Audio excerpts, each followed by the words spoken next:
த்ரிஷாவை பற்றி ஒரு I love you Ajith sir சொல்லுவார் பார்த்தீங்களா, அந்த ஐ லவ் யூவே மரண மாதம் இருக்கும், அவ்வளோ சூப்பராக இருந்தது. அதுக்கப்புறம் என்னன்னா அந்த பிரகாஷ் யாருன்னு தெரியல, எங்கள் அஜித் சாரை விட அப்படி என்ன அவர்கிட்ட அழகு இருக்குன்னு நாங்கள் பார்க்கணும். கடைசி வரைக்கும் அந்த பிரகாஷை காட்டாமே விட்டாங்க, அதுதான் கொஞ்சம் வருத்தமாக இருக்கு.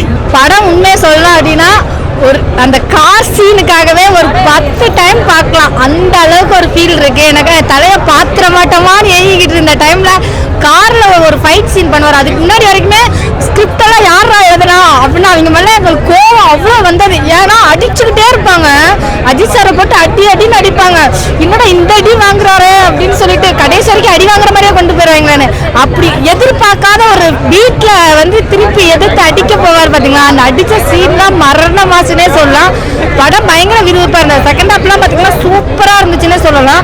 ஒரு சீனுமே அவ்வளோ அழகா இருந்தது. அதில் எனக்கு ரொம்ப என்னன்னா ஒரே சாங், அதுக்கப்புறம் சாங்ஸ் எதுவுமே இல்லை. ஆனால் இருந்தாலுமே ஒரு சைலண்ட்ல ஒரு வைப்பு கொடுக்கும்ல, ரொம்ப சைலண்டான ஒரு மூமெண்ட்ல வைப்பு அடுத்தடுத்து யோசிக்க வைக்கல, அந்த மாதிரி ஒரு யோசிப்பு இருந்தது.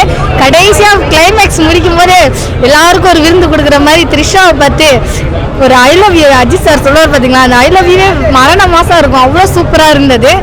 அதுக்கப்புறம் என்னன்னா அந்த பிரகாஷ் யாருன்னு தெரியல, எங்கள் அஜித் சாரை விட அப்படி என்ன அவர்கிட்ட அழகு இருக்குன்னு நாங்கள் பார்க்கணும். கடைசி வரைக்கும் அந்த பிரகாஷை காட்டாமே விட்டாங்க, அதுதான் கொஞ்சம் வருத்தமா இருக்கு. சூப்பரா இருந்துச்சு, கேட்கவா வேணும். ஆல்ரெடி மரண மாசு த்ரிஷா இது